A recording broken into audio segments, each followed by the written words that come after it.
Hey guys, good morning from আমার বাড়ি, good morning from Barrackpore.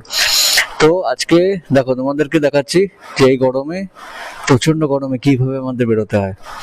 তো এই হচ্ছে মোটামুটি পুরো সেট আপটা থাকে যেটা নিয়ে আমি বেরোই। এই হচ্ছে হেলমেট, এটা একটা ইন্টারকম লাগানো। তো আর এই হচ্ছে ক্যামেরা সেট আপটা এরকম ভাবে থাকে। আর বেসিক্যালি হেলমেটটা প্রচন্ড টাইট, আর গরমে খুব কষ্ট হয়। এটা বেসিক্যালি বারবার খোলা পড়া খুব ডিফিকাল্ট হয় জিনিসটা। তো যাই হোক, আর আজকে হচ্ছে তোমাদের সোমবার, আর র্যাপিডোর ইনসেন্টিভ দিয়ে দিয়েছে, ঠিক আছে। তো এখন প্রচন্ড গরমের জন্য কি হচ্ছে, এই 8টা বাজে এখন বেরিয়ে যাচ্ছে, আর একটু আগে বেরোবো ভাবছিলাম, যাই হোক হয়নি। আর তাড়াতাড়ি ঢুকে যাচ্ছি, আবার বিকেলবেলা বেরোবো, মানে দুটো পার্টে বেরোচ্ছি। আর সোমবারের ইনসেন্টিভটা দেখো, এই 17 তারিখে দেখো 8টা থেকে 11:30টার মধ্যে 160 টাকা ইনসেন্টিভ দিচ্ছে। আর বিকেলবেলা আবার 160 টাকা ইনসেন্টিভ দিচ্ছে 4:30 থেকে 7:30। আর উইকলি একটা ইনসেন্টিভ দিয়েছে 1800 টাকার। তো এই ইনসেন্টিভ গুলো কমপ্লিট করার চেষ্টা করব। তো কিভাবে কি করছি পুরোটাই তোমাদের দেখাচ্ছি। তো চলো এখন আপাতত আগে লগ ইনটা করে দিই আর বাড়ি থেকে বেরোই, তারপর সবটা পুরোটা শেয়ার করছি। তো guys, এই হলো একটা সমস্যা। দেখো র্যাপিডো প্রায় 1 ঘন্টা হয়ে গেল, কোনো একটা সিঙ্গেল বুকিংও আসলো না। তো একটা সিঙ্গেল বুকিংও আসেনি। এখন বাধ্য হয়ে কি হয়েছে, ইনড্রাইভ থেকে একটা বুকিং অ্যাকসেপ্ট করলাম। এই কাস্টমারের লোকেশনে দাঁড়িয়ে আছি, তাও প্রায় 3 মিনিট হয়ে গেল, এখন কাস্টমার আসছে না। আর যাবে হচ্ছে মনিরামপুর, ঠিক আছে, 2 পয়সার ঘাট, ওইখান থেকে মোটামুটি 5 কিলোমিটার মতো। আর ইনড্রাইভে অ্যাকসেপ্ট করলো কাস্টমার 90 টাকায়। কিন্তু এভাবে কি করে হবে, কি করে র্যাপিডোর ইনসেন্টিভটা কমপ্লিট করব এই সোমবার? যদি এরকম, আর বুঝতে পারছি না, রাস্তাঘাট চারিদিক না পুরো ফাঁকা। এই 3 দিন তো ছুটি ছিল, আজকেও কি ছুটি না কি বুঝতে পারছি না। রাস্তাঘাটে গাড়ি নেই, দেখো চারিদিক পুরো চুপচাপ একদম।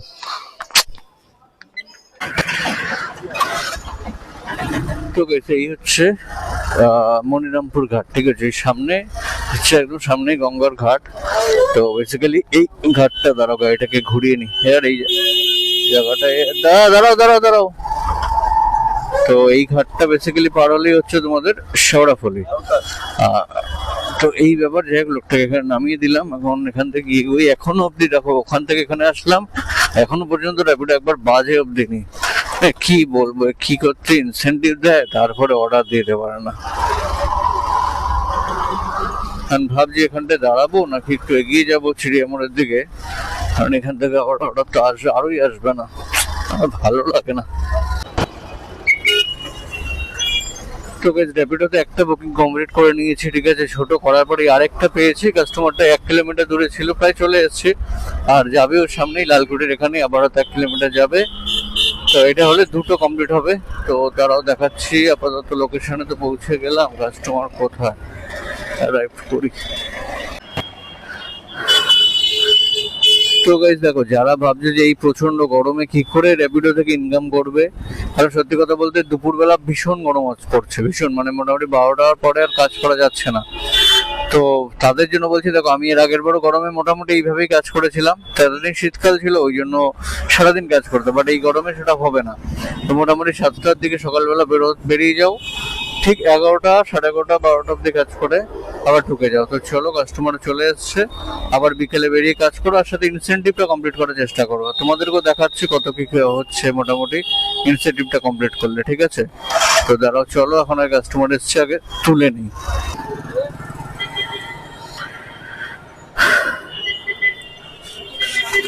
তিনটা কি আছে,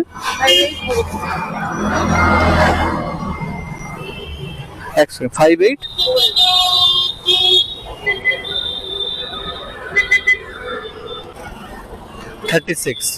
36 অনলাইন। তো গাইজ, এই হচ্ছে অর্ডারটা কমপ্লিট হলো, তোমরা দেখতে পেলে 3টে অর্ডার।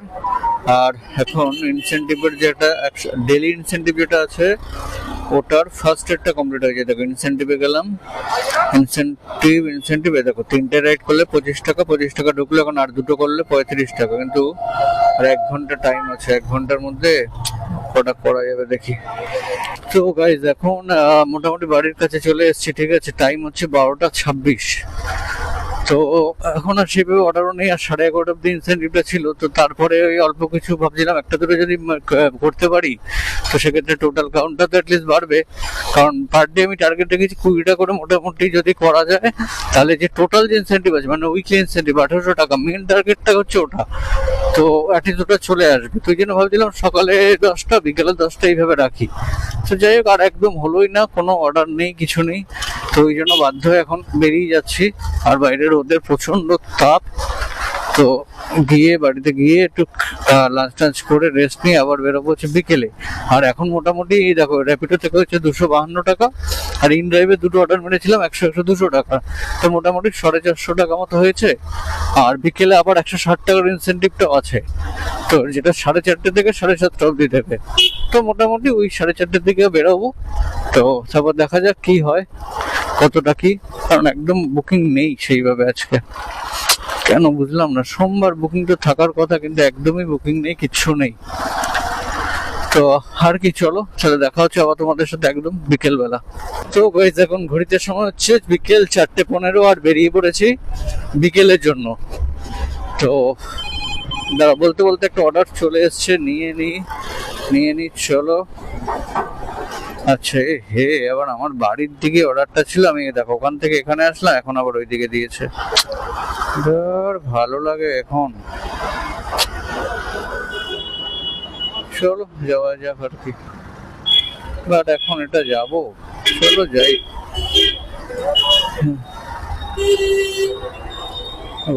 লোকেশন আপডেটেড করে দিল, সেটা আবার কোথায়? ঠিক আছে যাই হোক, তারপর দেখা যাবে, চলো যাই।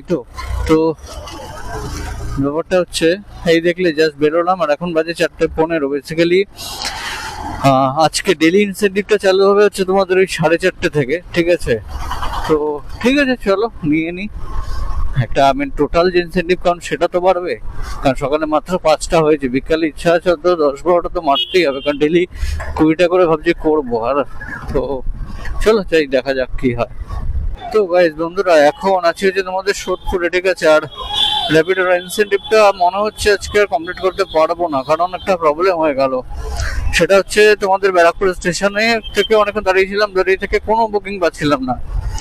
তো তারপরে ভাবলাম একটু সোদপুরের দিকে এগোই। তো ওই মোটামুটি একটুখানি এগোনোর পরে একটা হট করে একটা পার্সেল আসলো র্যাপিডোতে। তো ব্যাপারটা হচ্ছে বুঝতে পারলাম না। এবারে ভেবেছিলাম মানে একদম সামনে দেখিয়েছিল যে পিক আপ, আর ড্রপটা আমি চট করে খেয়াল করিনি, বা ওখানে যে পার্সেল ছিল সেটাও খেয়াল করিনি। তো অ্যাকসেপ্ট মেরে দিয়েছি, তারপরে দেখছি এটা পার্সেল আর যাবে হচ্ছে সেই কসবা। তো এই পার্সেলটা এখানে ঝুলিয়ে রেখেছি, এটা নিয়ে এখন যেতে হচ্ছে আমাকে কসবা। আর এই সুইগি জিনির পার্সেল গুলো এত সমস্যা, যেগুলো একটা মানে যখন তুমি যদি অ্যাকসেপ্ট করে ফেলো তাহলে এগুলোকে আর ক্যান্সেল করা যায় না। যে আমি আর কাস্টমারের সাথে কথা বললাম, ভাবলাম ক্যান্সেল করাবো, কাস্টমার বলছে আমার পয়সা কেটে নিয়েছে। বলছে এটা যদি এখন আমি ক্যান্সেল করি আমার পয়সাটা রিফান্ড আসবে না। আর কাস্টমার কেয়ারে সুইগির কল করলাম, এরা বলছে পার্সেল আপনি অ্যাকসেপ্ট করেছেন, আপনাকে নিতে হবে। যদি আপনি ক্যান্সেল করেন এনি রিজন, আপনার 500 টাকা পেনাল্টি হবে, অথবা আপনার আইডি পার্মানেন্টলি সাসপেন্ড করে দেওয়া হবে। কি বলবো বলো, প্রত্যেককে বলছি পার্সেল, এই সুইগি জিনিস পার্সেল খুব বুঝে না। আমি এটা পার্সেলটা এই লাস্ট আমি এটা নেবো নি, পার্সেলটা দেখি বন্ধ করে দেবো, কোথা থেকে দেখি অপশনটা আসবে। এই পার্সেল আমি আর নেবো না। খুব বাজে অবস্থায় ফেসে গেলাম। এখন যাবো কসবা, এখান থেকে দেখাচ্ছে 30 কিলোমিটার রাস্তা, 1 ঘন্টা লাগবে। এখন বাজে 5:10, মানে পৌঁছতে পৌঁছে মোটামুটি 6:15 থেকে 20। তারপরে কখন আমি এই আর ছোট ছোট অর্ডার মারবো, পুরো ফেসে গেলাম আজকে। তো বন্ধুরা এখন ক্রস করছি হচ্ছে মোটামুটি চিংড়িঘাটা, তোমরা বলতে পারো, ঠিক আছে? সামনেই চিংড়িঘাটা ক্রসিং। আর রাস্তায় বেশ ট্রাফিক শুরু হয়ে গেছে, কারণ রাত হয়ে গেছে, মোটামুটি 6টা বাজে, আর দিনের আলো শেষ। আর মোটামুটি এই হচ্ছে রাতের শহর কলকাতা, জাস্ট আলাদাই খুব সুন্দর লাগে। মানে দিনের বেলা শহরটাকে লাগে একরকম, আর রাত্রিবেলা কিন্তু বেশ অন্যরকম। চারিদিকে এই লাইটগুলো সমস্ত জ্বলে যায়, তারপরে বিভিন্ন ফ্লাইওভার, সিগন্যাল, সমস্ত কিছু মিলিয়ে বেশ সুন্দর লাগে কিন্তু শহরটাকে রাত্রিবেলা। আর সবচেয়ে বড় কথা হচ্ছে এখন রাত্রিবেলা তো অতটা গরমও নেই, যেটা দিনের বেলা প্রচন্ড গরম লাগে সেটা নেই, রোদটা নেই তো বেসিক্যালি। আর এমনি গাড়ির জন্য বেসিক্যালি শহরে অনেকটা গরম একটু বেশি থাকে। আর বলতে বলতে চলে আসছে চিংড়িঘাটা ক্রসিং, আর এখানে ট্রাফিকটা জাস্ট তোমরা দেখো। কি ব্যাপার, সিগন্যালটা তো হয়ে আছে, তো গাড়িগুলো এগোয় না কেন? আর এখান থেকে আর ডিস্টেন্স আছে 6.5 কিলোমিটার, সময় লাগবে 19 মিনিট। আর এখন ঘড়িতে বাজে হচ্ছে 6টা। আর দাঁড়াও, এই হচ্ছে আমি একটু বাঁদিকে চেপে গেছি, আমাকে একটু রাস্তার মিডিলের দিকে থাকতে হবে, কারণ আমি সোজা যাব। এখান থেকে বাঁদিকে হচ্ছে সেক্টর 5 বা নিকো পার্ক হচ্ছে বাঁদিকে, আর সোজা হচ্ছে রুবি, আর ডান দিকে হচ্ছে বেলেঘাটা শিয়ালদা। তো যেহেতু আমি যাব সোজা, আমি একটু মাঝখানে থাকার চেষ্টা করলাম, নাহলে প্রবলেম হতে পারে। তো চলো, চিংড়িঘাটার জ্যামটা পাইনি, সিগন্যালটা ক্লিয়ারই ছিল, দাঁড়াতে হয়নি, খুব ভালো কথা। তখন যাই ফটাফট গিয়ে পার্সেলটাকে ড্রপ করি। আর বেসিক্যালি আমি অনেকদিন পর এদিকে সন্ধ্যার দিকে, আর সামনে দেখো আমার সামনে জেডব্লিউ ম্যারিয়ট আর হচ্ছে আইটিসি রয়্যাল বেঙ্গল। কি সুন্দর লাগছে দেখতে, অনেকদিন পরে দিকে আসলাম সন্ধ্যার দিকে, আর সামনে থেকে মানে আমি হঠাৎ দেখলাম, সুন্দর লাগলো, তাই ভাবলাম ক্যামেরাটা একটু অন করি আর তোমাদেরকেও দেখাই। জাস্ট দেখো কি সুন্দর সুন্দর লাগছে দেখতে, ক্যামেরাতে কতটা আসছে জানি না, বাট চোখে চোখে অসাধারণ, আর অসাধারণ সুন্দর লাগছে। দেখো এই বিল্ডিংটা, এটা হচ্ছে জেডব্লিউ ম্যারিয়ট, আর সামনে হচ্ছে আইটিসি রয়্যাল বেঙ্গল। রাত্রিবেলা জাস্ট দারুণ সুন্দর লাগে, দারুণ দারুণ অসাধারণ লাগছে দেখতে।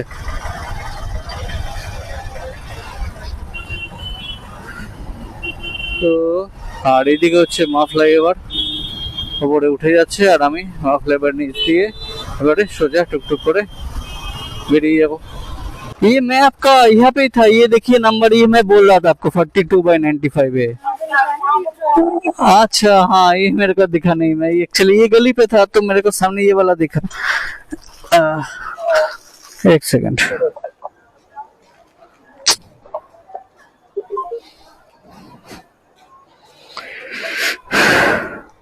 हाँ ये लीजिए, हो गया पेमेंट हुआ? हाँ thank you. Okay, thank you. তো গাইস দেখলে পার্সেলটা এটা দেওয়া কমপ্লিট হয়ে গেল। ঠিক আছে, এখন আছি হচ্ছে কসবাতে, এখন দেখি এখান থেকে কি পাওয়া যায়। তো গাইস এখন আছি হচ্ছে কসবাতে এখানেই, ঠিক আছে। তারপরে তোমাদের ইনড্রাইভ এখান থেকে একটা বুকিং পেলাম, সে যাবে হচ্ছে দমদমের দিকে আম্রপালি। তো এখান থেকে 170 টাকা আছে, 17-18 কিলোমিটার মতোই আছে রাস্তা আর কি। তো ওটা নিয়ে নিলাম, এখন দেখি এটা নিয়ে তারপর বেরোই। তো গাইজ এখন আছি হচ্ছে এই দমদমে, ঠিক আছে। এটা হচ্ছে ওই নাগের বাজারের একদম সামনে। তো এই যে সোসাইটিটা দেখছো, এটার ভিতরেই ড্রপটা ছিল, সেই কসবা থেকে আসলাম হচ্ছে এইখানে। এখন ব্যাপারটা হচ্ছে আর্নিং, দেখো আর্নিং মোটামুটি, বাবা ঘোরাবো কি করে, তো এমন এমন জায়গায় কাস্টমার গুলো ঢুকিয়ে দেয় না, খুব মুশকিল হয়ে যায়। তো ব্যাপারটা হচ্ছে কি, আর্নিং মোটামুটি হয়েছে, ঠিক আছে, কিন্তু যেটা প্ল্যান ছিল যে তোমাদের ওই রেপিডোর ইনসেনটিভটা, ঠিক আছে, কিন্তু ইনসেনটিভটা ঠিকঠাক তো হলো না। আর আজকে কি হয়েছে জানি না, মার্কেটে মানে একদম বুকিংও নেই, আর মার্কেটে লোকজনও নেই। মানে এই কসবা থেকে আসলাম, ভাবো এখানে কতক্ষণ, 40-45 মিনিটে চলে আসলাম। তো ভাবো সোমবার, তো যাই না, এই জন্য কি না, কারণ রাস্তাঘাটেও লোকজন নেই, বুকিংও নেই। এই যে র্যাপিডোর জন্য অন করে দিলাম, এখন দেখি যদি অন্তত কিছু 3-4টে মারতে পারি। র্যাপিডোতে 8টা বাজেনি এখনো, অন্তত কিছুটা কাজে এগোবে। চলো দেখা যাক, লাস্টে বলছি তোমাদের কি হলো। তো বেশ এখন এই দমদমে নাগের বাজারে আছি, ঠিক আছে, এই নাগের বাজার ফ্লাইওভার ওপরে, আর আমার সামনে হচ্ছে এয়ারপোর্ট। তো মানে এয়ারপোর্ট 1 নম্বর, 2 নম্বর, 2.5 নম্বর সব সামনে। তো বেসিক্যালি ব্যাপারটা হচ্ছে, এখানে অনেকে দাঁড়িয়েছিলাম সেই অর্ডারটা কমপ্লিট করার পরে, আর এখন বাজে অলমোস্ট 8:30। তো কোনো অর্ডারই আর পাচ্ছিলাম না। তো আর তার মধ্যে টিকটিক করে বৃষ্টি নামলো, এখনো দেখো ঝিরঝির করে বেশ বৃষ্টি পড়েই যাচ্ছে। তো ওই জন্য দাঁড়ালাম না, এগিয়ে যাই, আর পেলে ভালো, না পেলে বেরিয়ে যেতে হবে, কিছু করার নেই। দেখা যাক, যদি সামনে কিছু পাই তো ভালো। আর প্রতিদিনই সন্ধ্যাবেলা নামছে বৃষ্টি, এমনি অর্ডার থাকে না, তারপরে বৃষ্টি, মানে কোন দিকে যাবে। দেখো আকাশে বিশাল বিদ্যুৎ চমকাচ্ছে, আর দাঁড়ানো যাবে না, এগিয়ে যেতে হবে। তো এখন আছি হচ্ছে তোমাদের মুড়াগাছা ফ্লাইওভারের উপরে, মানে 70-এ, ঠিক আছে। তো তারপরে বৃষ্টি নামলো তোমাদের সেই নাগের বাজারে, তো ওখান থেকে আর কোনো বুকিংই পাইনি, মানে কন্টিনিউ আসলাম। তো এখন আর বৃষ্টি পড়ছে না, কিন্তু র্যাপিডও বাজছে না, ইনড্রাইভ বাজছে না, কোনো বুকিংই নেই মার্কেটে। সোমবারের মার্কেট পুরো ঝুলিয়ে দিল, না ইনসেন্টিভ কমপ্লিট করা গেল না কিছু। তো যাই ইনকাম দেখো, ইনকাম খারাপ হয়নি, ইনকাম মোটামুটি র্যাপিডো থেকে হয়েছে 518 টাকা, আর ওইদিকে ইনড্রাইভে কাজ করেছি প্রায় 400 টাকার মতো, তো মানে 900-950 টাকা মতো ইনকাম হয়েছে, ঠিক আছে। এইবার ব্যাপারটা হচ্ছে ইনসেন্টিভটা হলো না। এবার ইনসেন্টিভে যদি যাই, দেখো ইনসেন্টিভ এখনো বাকি আছে, এবার কালকে আবার কি ইনসেন্টিভ দেবে দেখা যাক। আর উইকলিটা তো হলো না, এখন আরো 34টা করতে হবে, তাহলে পরে গিয়ে মোটামুটি ওই 300টা কমপ্লিট হবে আর কি। যাই হোক, তো এই হলো ব্যাপার। আর পার্সেলটা ইনসেন্টিভে কাউন্ট হলো না, তো যেই কারণে আর কিছু করার নেই। তো দেখা যাক কালকে কতটা করা যায় কি যায়। বাট আজকে মার্কেট খুব খারাপ গেল মার্কেট, এরকম গেলে মুশকিল আছে। তো যাই হোক, চলো ভিডিওটা আর বেশি বড় করছি না, এখানেই শেষ করছি। সবাই ভালো থেকো, সুস্থ থেকো, আর দেখতে থেকো রাইড উইথ মি।